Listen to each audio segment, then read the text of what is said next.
નમસ્કાર દર્શક મિત્રો, સ્વાગત છે આપનું ગુજરાત ન્યૂઝ પોરબંદરમાં। હું છું આપની સાથે નેહા અટારા।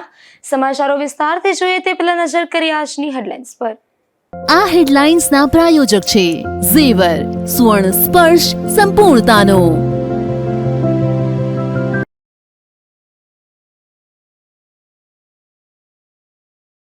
પોરબંદરના દરિયામાં કોસ્ટગાર્ડ દ્વારા દિલધડક રેસ્ક્યુનું આયોજન। રેસ્ક્યુમાં નૌકાદળ સહિતની અન્ય સુરક્ષા એજન્સીઓ પણ જોડાઈ।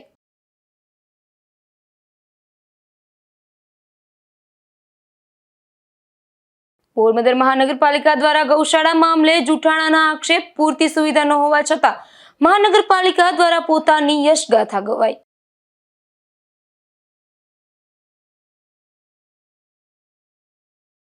પોરબંદરની બિરલા ફેક્ટરીના બાલાજીના દંગામાં કરાયું ડિમોલેશન। વર્ષોથી બંધ પડેલા મકાનોને હટાવી જગ્યાની સફાઈનો દાવો।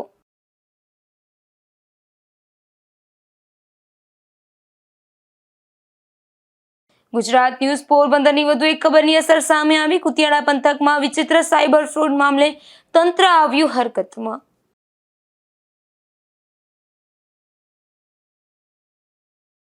પોરબંદર નજીકના સમુદ્રમાં કોસ્ટગાર્ડ દ્વારા રિજિયોનલ સર્ચ અને રેસ્ક્યુ એક્સરસાઇઝનું આયોજન કરવામાં આવ્યું હતું, જેમાં અન્ય સુરક્ષા એજન્સીઓ અને સરકારી વિભાગ પણ જોડાયા હતા। કોસ્ટગાર્ડ ડિસ્ટ્રિક્ટ હેડક્વાર્ટર નંબર 1 દ્વારા પોરબંદર નજીકના સમુદ્રમાં રિજિયોનલ સર્ચ એન્ડ રેસ્ક્યુ એક્સરસાઇઝનું એક દિવસીય આયોજન કરવામાં આવ્યું હતું, જેમાં ઇન્ડિયન કોસ્ટગાર્ડ દ્વારા મોક ડ્રીલનું આયોજન થયું હતું। ઓપરેશનમાં 8 જેટલા જહાજો અને વિમાનો સામેલ થયા હતા, જેમાં ઇન્ડિયન કોસ્ટગાર્ડના સૂર્ય સજાગ અને રાજરતન જહાજ ઉપરાંત 2 ઇન્ટરસેપ્ટર બોટ, ડોનિયર વિમાન કે જેને પોરબંદર કોસ્ટગાર્ડના એર એક્વેલેવ ખાતેથી ઉડાન ભરી હતી, જે ઉપરાંત મરીન પોલીસની એક બોટ અને ઇન્ડિયન નેવીની એક ફાસ્ટ ઇન્ટરસેપ્ટર ક્રાફ્ટ સાથે પણ જોડાઈ હતી।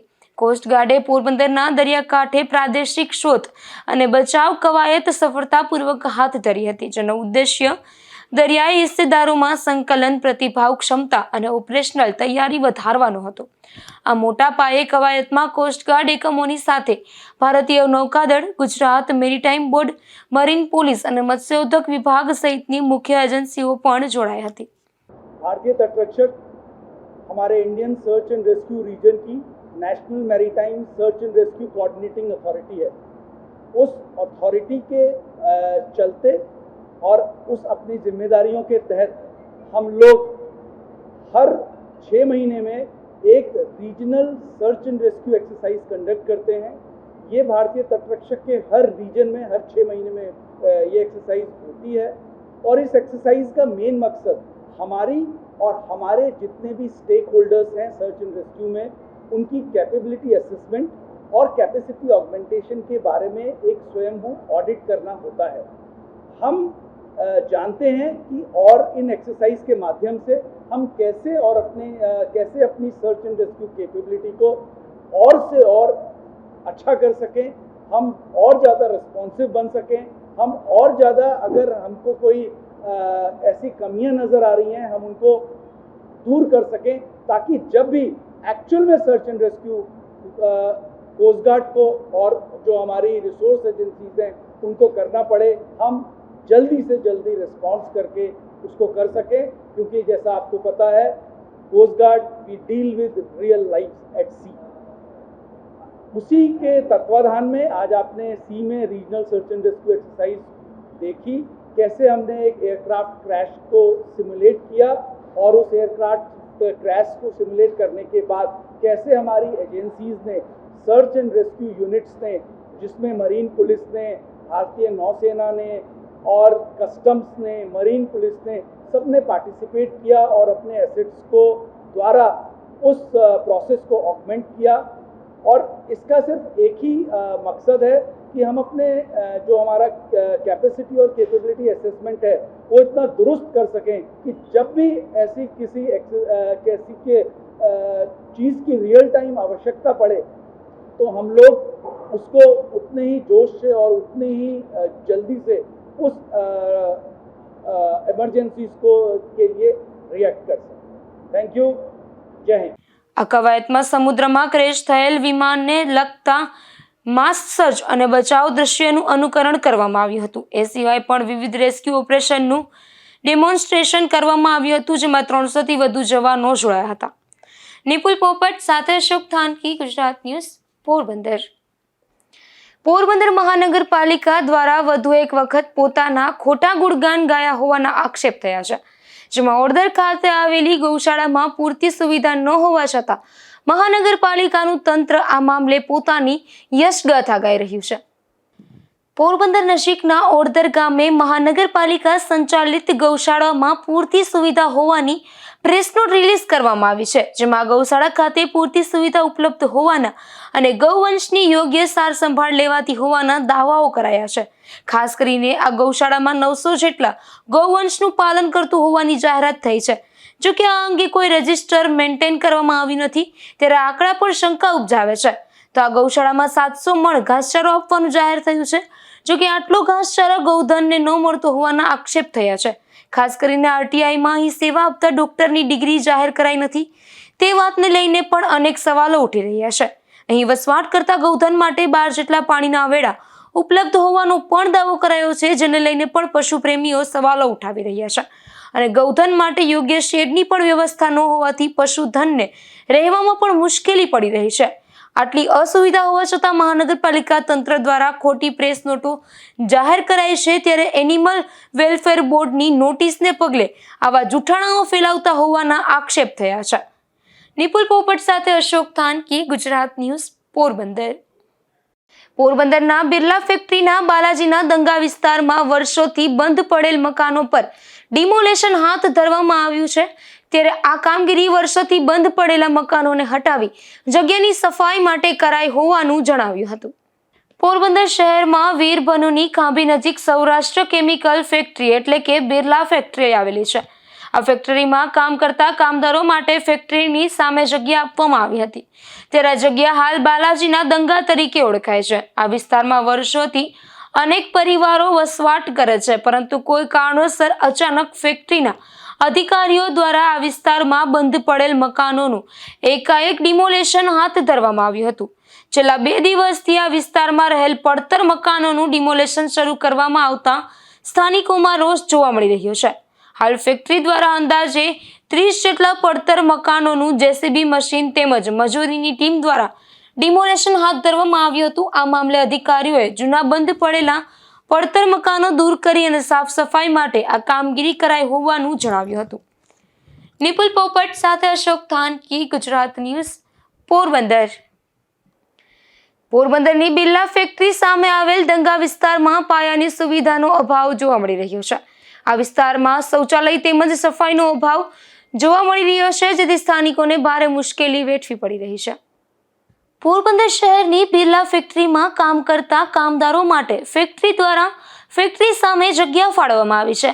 આ જગ્યા પર અલગ અલગ વિસ્તારમાં 200થી વધુ કામદારોના પરિવાર વસવાટ કરે છે, પરંતુ બિરલા ફેક્ટરીના વિવિધ દંગા વિસ્તારમાં પાયાની સુવિધાનો અભાવ જોવા મળી રહ્યો છે, જેમાં વર્ષોથી આ વિસ્તારમાં શૌચાલય બનાવવાની પરમિશન ફેક્ટરી દ્વારા આપવામાં આવતી નથી, જેથી હાલ મોટાભાગના પરિવારોને ત્યાં શૌચાલયનો અભાવ જોવા મળી રહ્યો છે, જેથી સ્થાનિકોને શૌચાલય માટે મુશ્કેલી વેઠવી પડે છે.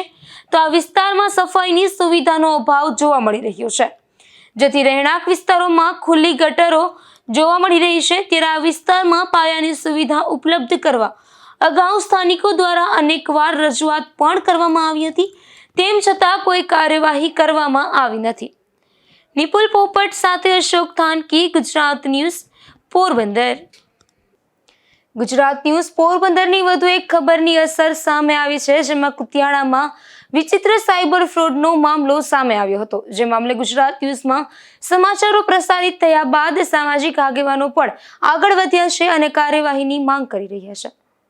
કુતિયાણા શહેરમાં આવેલ bank of Baroda, state bank of India ઉપરાંત બેંક ઓફ બરોડા મહિયારી શાખા તેમજ રાણા કંડોળા બેંક ઓફ બરોડા શાખામાંથી મોટી સંખ્યામાં સાયબર ફ્રોડ ઘટના બની રહી છે. આ ઘટનાની વિગતવાર વાત કરીએ તો આ બેંકમાં જેના ખાતાઓ છે તેવા ખાતાઓમાંથી મહારાષ્ટ્રમાં ફિંગર એટલે કે અંગૂઠા ઉપરથી પૈસા ઉપડી રહ્યા છે, પરંતુ નવાઈની વાત એ છે કે મોટા ભાગના પૈસાના મેસેજ ગ્રાહકો સુધી પહોંચતા નથી. કેટલા એવા ગ્રાહકો છે જેમના ખાતામાં દર 24 કલાકે 10,000 રૂપિયા ઉપડી રહ્યા છે, જ્યાં સુધી ખાતામાં જીરો ના થાય ત્યાં સુધી આ પૈસાઓ ઉપડી રહ્યા છે. ઉલ્લેખનીય છે કે આ તમામ પૈસા ગ્રાહકોના ફિંગરપ્રિન્ટ પર ઉપડી રહ્યા છે. આ સમગ્ર મામલા અંગે ગુજરાત ન્યૂઝ પોરબંદરમાં વિસ્તૃત અહેવાલ પ્રસારિત થયો હતો. ત્યારબાદ બેંક ઓફ બરોડાના ઝોનલ કક્ષાના અધિકારીઓએ આજે કુતિયાણા ખાતે મુલાકાત લીધી હતી. ત્યારે સામાજિક અગ્રણીઓએ પણ તેમણે રજૂઆત કરી હતી. કુતિયાણા તાલુકામાં અને પોરબંદર જિલ્લામાં SBI અને બેંક ઓફ બરોડા વગેરે બેંકોમાંથી ખેડૂતો અને નાના માણસોના પૈસાનો જે સાયબર ફ્રોડ થયો છે એ છેલ્લા 1 મહિનાથી આ ગાજે છે. અને સાયબર ફ્રોડ એવા લોકોનો થયો છે કે જેનું ટર્નઓવર ઓછું છે, જે અભણ છે, જેને બહુ કંઈ ખ્યાલ નથી. તો આ સાયબર ફ્રોડમાં જે લોકોએ ફરિયાદ કરી છે એનું નિરાકરણ પર 3-4 મહિને આવે છે. તો ખરેખર તો બેંકોએ પહેલાં તો તપાસ કરીને જે લોકોનું ફ્રોડ થયો છે એનું બેંકે ફરિયાદી બને તાત્કાલિક પગલાં લેવા જોઈએ અને બેંકમાં એક અલગ એને ટેબલની વ્યવસ્થા રાખવી જોઈએ. કારણ કે આ જે કોઈ ઠગના ભોગ બન્યા છે, જે કોઈ એને કોઈ કાયદાકીય જ્ઞાન હોતું નથી કે ભાઈ ક્યાં શું કરવું, કેમ ફરિયાદ કરવી, ક્યાં અરજી આપવી. કુતિયાણા તાલુકો અને પોરબંદર જિલ્લો ઔદ્યોગિક રીતે સાવ પછાત હોય, આ ખેતી ઉપર જ માણસોનું આજીવન હાલતું હોય અને નાના ખેડૂતો અને દૂધ ઉપર માણસ ગુજરાન અકાવે છે, પશુપાલન ઉપર. તો આવી સ્થિતિમાં 3-3, 4-4 મહિને પૈસા મળે તો માણસોનું બધી આર્થિક વ્યવસ્થા વિખાઈ જાય એમ હોય. તો સરકારશ્રીએ અને ખાસ કરીને બેંકના ઝોનલ કક્ષાના અધિકારીઓએ તાત્કાલિક આમાં રસ દાખવી અને આખા પ્રકરણમાં તાત્કાલિક લોકોને પૈસા મળી જાય એવું બેંકમાંથી વ્યવસ્થા કરે એવી અમારી માગણી છે. આ પ્રકારે ભોગ બનનાર બેંકના ગ્રાહકો હાલ તો સાયબર ક્રાઇમમાં ફરિયાદ નોંધાવી રહ્યા છે. ત્યારે સાયબર ક્રાઇમ વિભાગ જો યોગ્ય તપાસ કરે તો મોટો ફ્રોડ બહાર આવી શકે તેમ છે. નાગેશ પરમાર, ગુજરાત ન્યૂઝ, કુતિયાણા. પોરબંદર મહાનગરપાલિકા દ્વારા ખાદ્ય સુરક્ષા ચકાસણી અભિયાન હાથ ધરાયું હતું, જેમાં શહેરના વિવિધ વિસ્તારોમાં ફૂડ અંગે ચેકિંગ હાથ ધરાયું હતું. આ ચેકિંગ દરમિયાન 48 ધંધાર્થીઓ પાસેથી વહીવટી ચાર્જ વસૂલ કરાયો હતો, તો 10 નમૂનાઓ પણ લેબમાં મોકલાયા છે. પોરબંદર મહાનગરપાલિકાના કમિશનર H.J. પ્રજાપતિની સૂચના અનુસંધાને મહાનગરપાલિકાના આરોગ્ય વિભાગ દ્વારા માર્ચ 2026 દરમિયાન શહેરના વિવિધ વિસ્તારોમાં ખાદ્ય સુરક્ષા અને સ્વચ્છતા જાળવવા માટે વ્યાપક ચેકિંગ અભિયાન હાથ ધરવામાં આવ્યું હતું. આ અભિયાન અંતર્ગત માણેક ચોક, પ્લાઝા ટોકીઝ વિસ્તાર, Bhadrakali road, SVP road, jubilee road તેમજ બસ સ્ટેશન વિસ્તાર સહિતના વિસ્તારોમાં ફાસ્ટ ફૂડ, મીઠાઈ, ફરસાણ, ડેરી અને શેરડીના રસના ધંધાર્થીઓની દુકાનો અને એકમોમાં તપાસ કરવામાં આવ્યા હતા. આ ચેકિંગ દરમિયાન આરોગ્ય વિભાગની ટીમ દ્વારા ફૂડ સેફટી સંબંધિત નિયમોનું ચુસ્તપણે પાલન કરવા ધંધાર્થીઓને કડક સૂચનાઓ આપવામાં આવી હતી. ખાસ કરીને ખાદ્ય પદાર્થો ખુલ્લા રાખવા, અસ્વચ્છ પરિસ્થિતિમાં તૈયાર કરાતા ખોરાક અને સ્વચ્છતાના અભાવ જેવી બાબતો સામે ગંભીરતાથી કાર્યવાહી કરવામાં આવી હતી. આ કામગીરી દરમિયાન કુલ 39 ધંધાર્થીઓ પાસેથી ₹12,600નો વહીવટી ચાર્જ વસૂલ કરવામાં આવ્યો હતો. તેમજ ખાદ્ય પદાર્થોની ગુણવત્તા ચકાસ માટે દૂધ, પનીર, ફરસાણ, તૈયાર શાક અને કઠોળ જેવી વિવિધ ખોરાકના કુલ 10 નમૂનાઓ લઈ લેબોરેટરીમાં પરીક્ષણ માટે મોકલવામાં આવ્યા હતા. નિપુલ પોપટ સાથે અશોક થાનકી, ગુજરાત ન્યૂઝ, પોરબંદર. માધવપુરના મેળામાં ગીતાબેન રબારી અને રાજ ગઢવી જેવા દિગ્ગજ કલાકારો આવશે, તો નોર્થ ઈસ્ટ અને ગુજરાતના અનેક કલાકારો પોતાની કલાના કામણ પાથરશે. ત્યારે આ અંગે જિલ્લા યુવા વિકાસ અધિકારી તેજલબેન ચૌહાણે રૂપરેખા જાહેર કરી હતી. નમસ્કાર. ચાલુ વર્ષે માધવપુર મુકામે મેળાની અંદર લગભગ 600 જેટલા કલાકાર પરફોર્મન્સ કરવાના છે. 270 કલાકાર નોર્થ ઇસ્ટના છે, 270 કલાકાર ગુજરાતના લોકલ આર્ટિસ્ટ છે અને 60 જેટલા તુરી બારોટ કલાકારો આ સમગ્ર મેળા દરમિયાન પરફોર્મન્સ કરશે. મેળાના પ્રથમ દિવસે 27 તારીખે નોર્થ ઇસ્ટના તથા આપણા ગુજરાતના કલાકારો ગ્રાઉન્ડ કોરિયોગ્રાફીમાં નૃત્ય નાટિકા કરશે. ત્યારબાદ આપણા ગુજરાતના જે સ્થાનિક લોકનૃત્ય છે એની પ્રસ્તુતિ થશે 30 મિનિટ અને ત્યારબાદ ગીતાબેન રબારી એમનું પરફોર્મન્સ હશે. 28 તારીખે આ પ્રમાણે પરફોર્મન્સ થશે. ત્યાં રાજદાનભાઈ ગઢવી અને મયુર દવે કલાકારો હશે સિંગરમાં. 29 તારીખે શ્રી ઋષભ આહિર અને એમનું વૃંદ ડાયરાનું પરફોર્મન્સ કરશે અને 30 તારીખે શ્યામ સબદ ગ્રુપ, મનન ત્રિવેદી એનું ગ્રુપ કાર્યક્રમમાં ડાયરાની પ્રસ્તુતિ કરશે. રોજે રોજ ગુજરાત રાજ્ય તથા નોર્થ ઇસ્ટના કલાકારો દ્વારા નૃત્ય નાટિકા અને કાર્યક્રમની પ્રસ્તુતિ થશે અને ગુજરાતના જે સ્થાનિક લોકનૃત્ય છે, કલાકારો છે એમની પણ દરરોજ 30 મિનિટ સુધી કાર્યક્રમની પ્રસ્તુતિ. કુતિયાણામાં આઝાદી બાદ પહેલીવાર એક રસ્તાનું નિર્માણ થઈ રહ્યું છે, જે રસ્તાનો ખાતમુહૂર્ત કાર્યક્રમ યોજાયો હતો, જેમાં અનેક આગેવાનો ઉપસ્થિત રહ્યા હતા. કુતિયાણા શહેરથી ઘેડ વિસ્તારને જોડતા આ રસ્તાનું કુતિયાણા નગરપાલિકા દ્વારા ખાતમુહૂર્ત કરવામાં આવ્યું હતું. આ રોડ આઝાદી બાદ પહેલીવાર નવનિર્માણ થઈ રહ્યું હોવાનું જણાવાયું છે, જેમાં કુતિયાણા નગરપાલિકાના પ્રમુખ શાંતિબેન માલદેભાઈ ઓડેદરા તેમજ ઉપપ્રમુખ કાનાભાઈ સરમણભાઈ જાડેજાના હસ્તે આ ખાતમુહૂર્ત કરવામાં આવ્યું હતું. આ રસ્તાના કારણે ટાવર ચોક વિસ્તાર ફરી ધમધમતો થશે અને સમગ્ર વિસ્તારના વેપારમાં નવો વળાંક આવશે. મારું નામ માલદેભાઈ ગીગાભાઈ ઓડેદરા છે. હું સેનેટરી કુતિયાણા નગરપાલિકા ચૂંટાયેલો સભ્ય છું. આજ રોજ કુતિયાણાની અંદર કોટલા જાપેથી પંસવારી રોડ સુધી આરસીસી રોડનું 80 કરોડને ખર્ચે આજે ખાતમુહૂર્ત કાનભાઈ ઉપપ્રમુખને હાથે કરાયું છે. તો પબ્લિકની જે વર્ષોની આઝાદી પહેલાંની જે ડિમાન્ડ હતી કે પહેલી વારની આરસીસી રોડ થાય છે, એનું કારણ ઘણા બધા ફાયદો થાય કે ટાવર ચોક વિસ્તાર છે, એ સ્ટેટ બેંક છે, એ વિસ્તારની અંદર મારી વાત રોજે રોજથી મારી પડી ભાંગે છે વેપાર ધંધા. તો એક મોટો ભાઈ તો ખેડૂત થાય, બીજા ઘેડ વિસ્તારવાળાને થાય, કારણ કે એ હાવ નજીક થાય રસ્તો, અને સારો રસ્તો થાય તો પબ્લિક ત્યાં આવે અને આવવામાં પણ એને મામલતદાર છે, બેંકમાં છે, જવું હોય તો નજીકમાં નજીક થાય. અને 6 કરોડને ખર્ચે વિવિધ વિસ્તારોની અંદર આરસીસી રોડનું કામ અમે ટૂંક સમયમાં આજ ખાતમુહૂર્ત કર્યું છે કાનાભાઈને હાથે, કાનાભાઈ જાડેજાના હિસાબે હાથે. અને નજીકના સમયની અંદર આજથી કાલથી જ આરસીસીનું કામ ચાલુ થાય અને જુદા જુદા વિસ્તાર જેવા કે ચકલાપરો, રબારીવાસ, હરિજનવાસ, ટાવર ચોકથી થેપડા જાપા સુધીના અને બાપુ નાકાવાળો એ બધા આરસીસી રોડ ચાલુ થાય.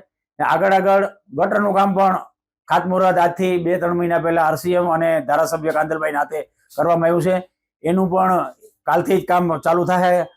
અને જેમ ગટરનું કામ ચાલુ થતું છે એને પાછળ આરસીસી રોડ કરશું, જેથી કરીને રોડને નુકસાન ન થાય અને પબ્લિકને સુવિધાઓ મળે અને કાયમી માટે આ ટકી રહે એવો અમે આયોજન કર્યું છે. અને હજી ભવિષ્યની અંદર પણ ઘણા બધા આયોજન કર્યું છે. ગાર્ડનનું આયોજન કર્યું છે. પછી ગામની અંદર જે રોડ છે, મેઇન રોડ છે, એ પણ ટૂંક સમયની અંદર ચાલુ થાય, જેની અંદર ગટરનું વ્યવસ્થા કરી છે. એટલે ગામની અંદર પાણી ફળંગતું હતું વરસાદી પાણી, એનો પણ નિકાસ થાય. જેવો કે અમે સરાડિયા રોડ ઉપર જે ગટર બનાવી છે એનું પાણી પાછળથી વાડીઓમાં જે આવતું હતું, ગામની અંદર પડતું હતું, હરિજનવાસ છે, જે નીચાણવાળા વિસ્તારો અંદર એનું પાણી જેમ નિકાસ થઈ જાય છે ભાદરની અંદર ડાયરેક્ટ, એ જ રીતનું આ રોડ થવાથી, ગટરના કામ કરવાથી માંજાની અંદર પાણી નીકળી જાય અને જે અવ્યવસ્થા છે કે જે નડતરરૂપ છે પાણી વરસાદી, એનો નિકાસ થાય, જેથી કરીને સુખાકારી પબ્લિકને મળે. બરડા પંથકમાં ચોમાસુ પાક અને શિયાળુ પાકની મોસમ પૂરી થઈ છે, ત્યારે પરપ્રાંતીય ખેત મજૂરોએ વતનની વાટ પકડી છે. આ વિસ્તારમાં ખેતમજૂરી કામ માટે મોટાભાગે પરપ્રાંતીય મજૂરો આવતા હોય છે, જે હાલ વતન તરફ જઈ રહ્યા છે. સમગ્ર ગુજરાતમાં અને પોરબંદર તાલુકામાં મધ્યપ્રદેશથી હજારો ખેતમજૂર પરિવારો દર વર્ષે આવે છે, જેમાં મધ્યપ્રદેશના અલીરાજપુર, ખરગોન અને ધાર સહિતના જિલ્લાઓમાંથી હજારોની સંખ્યામાં ખેતમજૂરીઓ પોતાના પરિવારો સાથે ખેતીવાડીના કામકાજ માટે આવે છે. અને ખેડૂતો તેમના પરિવારને રહેવા માટે વાડી કે ખેતરોમાં કામ ચલાવ ઓરડીઓ બનાવી આપે છે. ખેડૂત અગ્રણી હર્ષિભાઈ ખૂટી અને વિરમભાઈ કારાવદરાના જણાવ્યા મુજબ આ વર્ષે ચોમાસામાં પુષ્કળ વરસાદ થયો હોવાથી ચોમાસામાં પાકને વરસાદી પાણી મળ્યું નથી, અને તેનાથી કુવાઓ, બોર અને જળ સ્ત્રોતોમાં પુષ્કળ પાણી હોવાથી શિયાળુ પાક થયો છે. અને હજુ પણ કુવાઓ, બોર અને જળ સ્ત્રોતોમાં પાણી હોવાથી ખેડૂતોને ઉનાળુ પાકનું દર વર્ષની જેમ આ વખતે વધુ વાવેતર કરેલ છે, જેમાં ખાસ કરીને મગ, તલ અને અડદનું વાવેતર કરાયું છે. જ્યારે આ વખતે વર્તુ 2 ડેમ ખાલી કરેલ હોવાથી ડેમનું પાણી આ વર્ષે સિંચાઈ માટે મળશે નહીં, પરંતુ કુવાઓ, બોર અને જળ સ્ત્રોતોમાં પાણી હોવાથી ઉનાળુ પાકનું પણ પુષ્કળ પ્રમાણમાં વાવેતર કરાયું છે. પરંતુ ઉનાળુ પાકમાં ખેડૂતોને મજૂરોની જરૂરિયાત ઓછી હોવાથી આ સિઝનમાં મજૂરો પણ તેમના વતનમાં પરિવારોમાં પ્રસંગ હોવાથી 2 થી 3 મહિના તેમના વતનમાં જતા રહે છે, અને ફરીથી ચોમાસું આવતાની સાથે ઉનાળુ પાક તૈયાર થશે ત્યારે આ મજૂરો ફરી આવશે. આપણા સમગ્ર બરડા પંથકની અંદર ઉનાળા પિયતમાં ખૂબ મોટા પ્રમાણમાં તલ, મગનું ખૂબ સારું એવું વાવેતર કરવામાં આવ્યું છે. કારણ કે આપણે બધાને ખ્યાલ છે કે આ વર્ષે મેઘરાજાની ખૂબ મોટી દયા અને કૃપા સમગ્ર ભારત અને ગુજરાત અને આપણા વિસ્તારમાં રહી છે. સરકારે પણ ખૂબ મોટા પ્રમાણમાં આપણે બધા જાણીએ એમ ખૂબ તળાવો વોકળાઓ ઊંડા કર્યા, જેથી પણ પાણીનો જથ્થો ખૂબ મોટી સંખ્યામાં આપણી પાસે છે. અત્યારે આ વર્ષે પાણીનું તળ ખૂબ સારું છે, એટલે દર વર્ષે જે ઉનાળામાં આપણે વાવેતર ખેડૂતો દ્વારા કરતા એના કરતાં ખૂબ મોટા પ્રમાણમાં આ વર્ષે વાવેતર કરવામાં આવ્યું છે. જ્યાં સુધી ખેતરોના મજૂરોની વાત છે, તો આપણા વિસ્તારમાંથી ખૂબ મોટા પ્રમાણમાં ઇઝરાયલ હોય કે અન્ય દેશ હોય એમાં ખેત મજૂરો હોય કે આપણા અહીંયાથી કડિયા હોય વગેરે ખૂબ મોટી સંખ્યામાં અહીંથી ગયા છે વિદેશમાં. એના કારણે પણ આપણે અહીંયા મજૂરોની ખૂબ તંગી હતી. સાથે સાથે ઉનાળા પિત્તમાં એવું થાય કે આપણે જે મધ્યપ્રદેશમાંથી એમપીના માણસો અહીંયા ખેતમજૂરી માટે આવે છે, એ મોટાભાગના જે મજૂરો છે એ ઉનાળા દરમિયાન પોતાના વતનમાં પરત જતા હોય છે.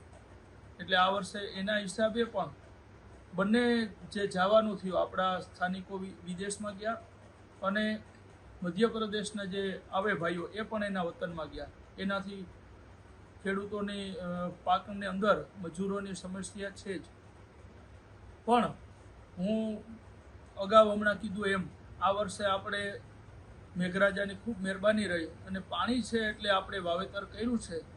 અને મોટે ભાગે જ્યારે આપણે આ પાક છે એ ઉપાડવાનો સમય આવે અને ચોમાસું આવે એની પહેલાં છે એ જે મધ્યપ્રદેશમાં જે મજૂરો જતા હોય છે એ પરત આવે છે. એટલે જ્યારે પાક આપણો ઉપાડવાનો સમય આવશે ત્યારે આપણે મજૂરોની સમસ્યા નહીં રહી એવું હું માનું છું. વતનમાંથી મજૂર આવ્યા હતા. એમપીના મજદૂર શિયાળો પાક ચોમાસો પાક કામ કરી દાળી હારી મળી. અત્યારે પછી બધા વતન જાવે. ધન્યવાદ. હાલ બગવદર ગામેથી દરરોજની 8 થી 10 બસો મજૂરોને લઈ મધ્યપ્રદેશ ખાતે જાય છે. ખાસ કરીને મજૂરોની અહીં રોજીરોટી પુષ્કળ પ્રમાણમાં મળી રહેતી હોવાથી દર વર્ષે હજારોની સંખ્યામાં ખેત મજૂરો મધ્યપ્રદેશથી પોરબંદર પંથકમાં આવે છે. ધીરુભાઈ નિમાવત, ગુજરાત ન્યૂઝ, બગવદર. માધવપુરના મેળાને હવે ગણતરીના દિવસો જ બાકી છે, ત્યારે તંત્ર દ્વારા પણ આ રાષ્ટ્રીય કક્ષાના મેળાની તડામાર તૈયારીઓ શરૂ કરી દેવાઈ છે. જે તમામ વ્યવસ્થાઓ અંગે જિલ્લા કલેક્ટર એસડી ધાનાણીએ પત્રકાર પરિષદમાં રૂપરેખા આપી હતી. ભગવાન શ્રી કૃષ્ણ અને દેવી રૂકમણીના વિવાહ પ્રસંગ અંતર્ગત દર વર્ષે યોજાતો માધવપુર મેળો આ વર્ષે પણ 2026માં તારીખ 27મીથી શરૂ થઈ રહ્યો છે. તારીખ 27મી માર્ચથી તારીખ 30 માર્ચ એમ 4 દિવસ માધવપુર ખાતે મેળો યોજાનાર છે. તારીખ 27મી માર્ચના રોજ આ મેળાનો ઉદ્ઘાટન કાર્યક્રમ યોજાનાર છે.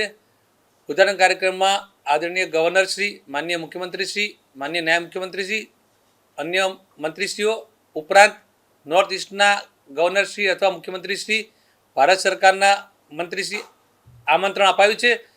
27 તારીખે આમાંથી જે કોઈ મહાનુભાવ પધારનાર છે એની વિગતો આવતીકાલ સુધીમાં આપણી સાથે સ્પષ્ટ થઈ જશે. આ ઉપરાંત 28, 29, 30 આ તારીખે પણ મહાનુભાવો પધારતા હોય છે, જેની વિગતો પણ મળેથી આપને જણાવવામાં આવશે. આ મેળામાં જે વચ્ચે એરેના જેવું સ્ટેડિયમ બનાવ્યું છે એમાં કુલ 540 કલાકારો દ્વારા કાર્યક્રમ રજૂ કરવામાં આવશે, જેમાં 270 છે નોર્થ ઇસ્ટના કલાકારો છે અને 270 આપણા ગુજરાતના કલાકારો છે. આ ઉપરાંત 60 જેટલા તુરી બારોટ કલાકારોને પણ આમાં સમાવેશ માટેની અંતિમ તૈયારીઓ ચાલી રહી છે. કદાચ એ પણ સમાવેશ થઈ જશે. સૌરાષ્ટ્ર રિજનના જે આપણા સ્થાનિક કલાકારો છે એને પણ પ્લેટફોર્મ મળે એના માટે દરરોજ એ લોકોને પણ 30 મિનિટના પરફોર્મન્સ માટેનો સમય આપવામાં આવ્યો છે. લોકોને કાર્યક્રમની સાથે પણ સાંસ્કૃતિક ભાવના પણ ઉજાગર થાય એના માટે આપણે દરરોજ રાત્રે સાંસ્કૃતિક કાર્યક્રમ ડાયરો આયોજન કરતા હોય છે. એમાં પ્રથમ દિવસે તારીખ 27મીના રોજ ગીતાબેન રબારી આવનાર છે. તારીખ 28મીના બીજા દિવસે રાજ ગઢવી તથા મયુર દવે પધારનાર છે.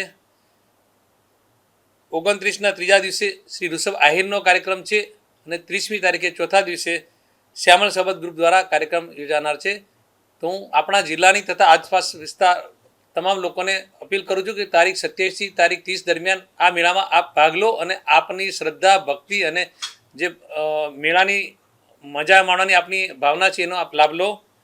આ ઉપરાંત આપણે દર વર્ષે ક્રાફ્ટ સ્ટોલ પણ રાખતા હોય છે. આ વખતે આપણે ઇન્ડેક્સી દ્વારા કુલ 80 સ્ટોલનું એક આખું પેવેલિયન બનાવાયું છે, જેમાં 40 સ્ટોલ છે નોર્થ ઇસ્ટના કારીગરો દ્વારા અને 40 સ્ટોલ આપણા ગુજરાતી કારીગરો, એમ 80 સ્ટોલ પણ ત્યાં 27-30 દરમિયાન યોજાનાર છે. મેળાની બાજુમાં જ આપણે બીજું ગ્રાઉન્ડ જેમાં આપણે સ્થાનિક ફૂડ સ્ટોલ અથવા ક્રાફ્ટ સ્ટોલની હરાજી કરતા હોઈએ છીએ. એમાં આ વખતે 40 પૈકી 38 ફૂડ સ્ટોલની હરાજી કરવામાં આવી છે અને 30 પૈકી 20 ક્રાફ્ટ સ્ટોલની હરાજી કરવામાં આવી છે. બાકીના 10 ક્રાફ્ટ સ્ટોલને અડધા વેચીને આપણે સ્થાનિક એસએચજી ગ્રુપને ટોકન દરે આપેલા છે.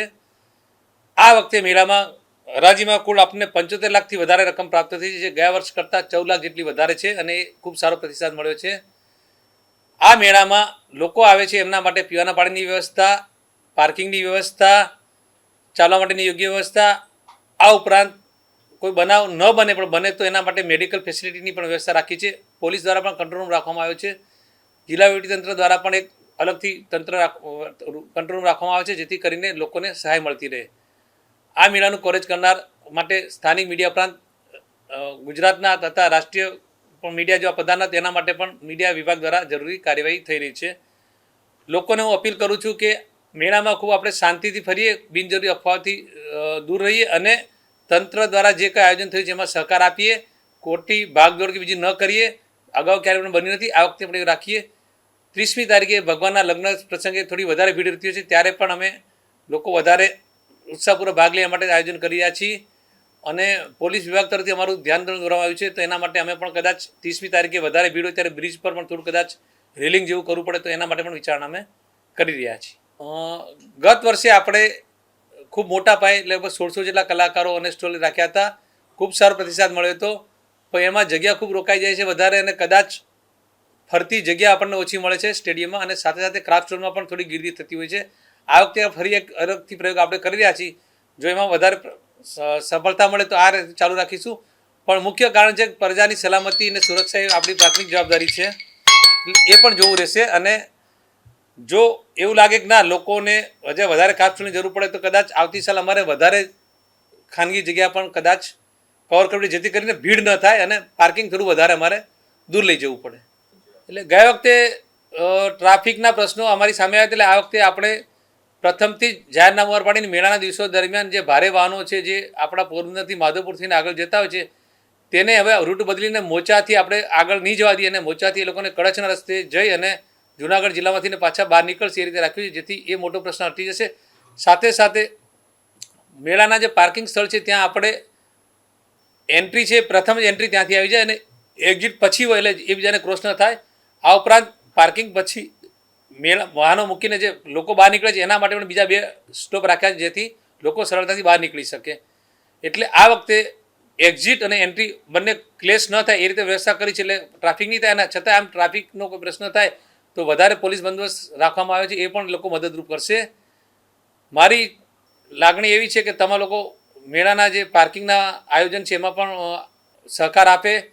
આ વખતે આપણે પ્રથમ દિવસે એટલે કે 27મી તારીખે 25 જેટલી બસો આપણા જિલ્લાને અને 10 બસો માંગરોળ તાલુકા જુનાગઢ જિલ્લાને ફાળવી છે. એટલે 35 બસો દ્વારા આપણે લોકોને મેળાના સ્થળે આવવા માટે વ્યવસ્થા કરી છે. તે ઉપરાંત પછી બાકીના 3 દિવસ એટલે કે 28મી માર્ચ, 29મી માર્ચ અને 30મી માર્ચ આ 3 દિવસે પણ બીજી આપણે 5 બસોની વ્યવસ્થા રાખી છે.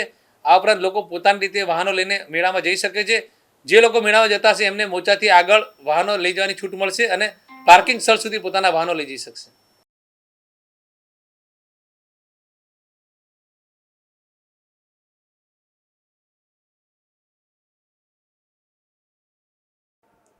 પોરબંદર જિલ્લામાં બેફામપણે દેશી વિદેશી દારૂનું વેચાણ અને હેરાફેરી થઈ રહી છે. ત્યારે વધુ એક વખત પોરબંદરના કડિયા પ્લોટ વિસ્તારમાંથી હરેશ નટવરલાલ રાઠોડ નામનો શખ્સ દેશી દારૂ સાથે ઝડપાયો છે, જેમાં પોલીસે આ શખ્સની દારૂ સાથે ઝડપી કાર્યવાહી હાથ ધરી છે. પોરબંદર તાલુકાના અડવાણા ગામના વેપારીને એટ્રોસિટીના ખોટા કેસમાં ફસાવી દેવાની ધમકી મળી છે, જેમાં જામનગર જિલ્લાના ધ્રોલ ગામના શખ્સે પૈસાની લેતી દેતી બાબતે એટ્રોસિટી તેમજ પરિવાર સાથે આત્મહત્યાની કોશિશ કરીને વેપારીને ફસાવી દેવાની ધમકી પણ આપી હતી. આ બનાવની વિગત એવી છે કે અડવાણા ગામના પઠાપીરવાડી વિસ્તારમાં રહેતા લીલાભાઈ વસ્તાભાઈ કારાવદરા નામના યુવાને બગવદર પોલીસ મથકમાં આ મામલે ફરિયાદ કરી જણાવ્યું છે કે જામનગર જિલ્લાના ધ્રોલ ગામના જીવન દેવજીભાઈ ચાવડા નામના શખ્સ સાથે આશરે 5 માસ પહેલા બળેલ કોલસીનું વેચાણ કર્યું હતું, જેમાં ટ્રાન્સપોર્ટેશન સહિતની ₹33,68,000નો માલ મંગાવ્યો હતો અને પ્રથમ ટ્રકના પૂરા રૂપિયાની ચૂકવણી કરી લીલાભાઈ સાથે વિશ્વાસ કેળવ્યા બાદ વિશ્વાસ ટકાવવા માટે કટકે ₹22,95,000ની ચૂકવણી કરી હતી. ત્યારબાદ બાકીના નીકળતા ₹10,73,051 જેટલી રકમની ચૂકવણી ધ્રોલના જીવન દેવજીભાઈ ચાવડાએ કરી ન હતી અને લીલાભાઈ જોડે ઠગાઈ કરી ફોન ઉપર ગુંડીગાળો આપી જાનથી મારી નાખવાની ધમકીઓ આપી હતી, તેમજ એટ્રોસિટીમાં કેસમાં ફસાવી દેવાની તથા પોતાના પરિવાર સાથે આત્મહત્યા કરાવવાની કોશિશ કરીને લીલાભાઈને ફસાવી દેવાની ધમકી આપી હતી, જે મામલે બગવદર પીએસઆઈ આરજી ચુડાસમાએ તપાસ હાથ ધરી હતી. ધીરુભાઈ નિમાવત, ગુજરાત ન્યૂઝ, બગવદર. પોરબંદરના ભાટિયા બજારમાં આવેલ કેશવ સ્કૂલ નજીક એક શખ્સ દેશી દારૂના જથ્થા સાથે ઝડપાયો છે, જેમાં પોલીસે વોરાવાડમાં રહેતા યોગેશ રમેશ શિયાળ નામના આ શખ્સને દેશી દારૂના જથ્થા સાથે જાહેરમાં ઝડપી લીધો હતો અને ગુનો નોંધી કાર્યવાહી હાથ ધરી હતી. તો બીજી તરફ પોરબંદરના ભાટિયા બજારમાં જ રહેતો ભાવિન પ્રાગજી સલેટ નામનો શખ્સ દેશી દારૂ સાથે ઝડપાયો છે, જેમાં પોલીસે ખારવાવાડના પડના ચોકમાંથી ભાવિન નામના શખ્સને દારૂના જથ્થા સાથે જાહેરમાંથી ઝડપી કાર્યવાહી હાથ ધરી હતી. માધવપુરના ખાયડા વિસ્તારમાં હત્યાની કોશિશની ઘટના બની હતી, જે અંગે પોલીસ ફરિયાદ નોંધાઈ હતી. ત્યારે લોકલ ક્રાઇમ બ્રાન્ચની ટીમે આ મામલે 5 શખ્સોને ઝડપી લઈ કાર્યવાહી હાથ ધરી હતી. 2 માસ પૂર્વે માધવપુરના ખાયડા સીમ વિસ્તારમાં રહેતા ઇમ્તિયાઝ અમીન જોખિયા નામના યુવાને એવી પોલીસ ફરિયાદ નોંધાવી હતી કે જૂના બંદૂકને લઈને તેના મોટરસાયકલને રોકીને તેના પર દોશ મહંમદ હાસમ જોખિયા, શાબિર હુસેન દલ, હાસમ કાસમ જોખિયા, અશરફ ઓસમાણ રોશ અને હાર્દિક નરોત્તમ મકવાણા નામના શખ્સોએ ઇમ્તિયાઝને લોખંડના પાઇપ વડે માર મારી તેની હત્યાનો પ્રયાસ કર્યો હતો. ત્યારે શખ્સોને બાતમીના આધારે લોકલ ક્રાઇમ બ્રાન્ચની ટીમે ઝડપી લઈ આગળની કાર્યવાહી હાથ ધરી હતી. નિપુલ પોપટ સાથે અશોક થાનકી, ગુજરાત ન્યૂઝ, પોરબંદર. જતા ફરી નજર કરીએ આજની હેડલાઇન્સ પર. આ હેડલાઇન્સના પ્રાયોજક છે ઝેવર, સુવર્ણ સ્પર્શ સંપૂર્ણતાનો.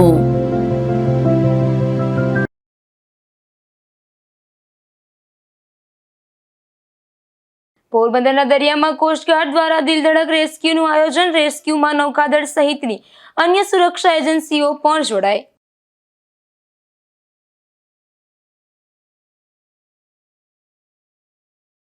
પોરબંદર મહાનગરપાલિકા દ્વારા ગૌશાળા મામલે જૂઠાણાના આક્ષેપ. પૂરતી સુવિધા ન હોવા છતાં મહાનગરપાલિકા દ્વારા પોતાની યશગાથા ગવાઈ.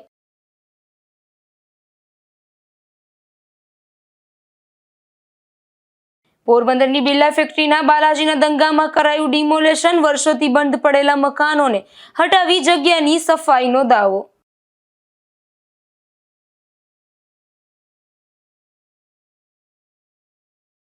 ગુજરાત ન્યૂઝ પોરબંદરની વધુ એક ખબરની અસર સામે આવી. કુતિયાણા પંથકમાં વિચિત્ર સાયબર ફ્રોડ મામલે તંત્ર આવ્યું હરકતમાં.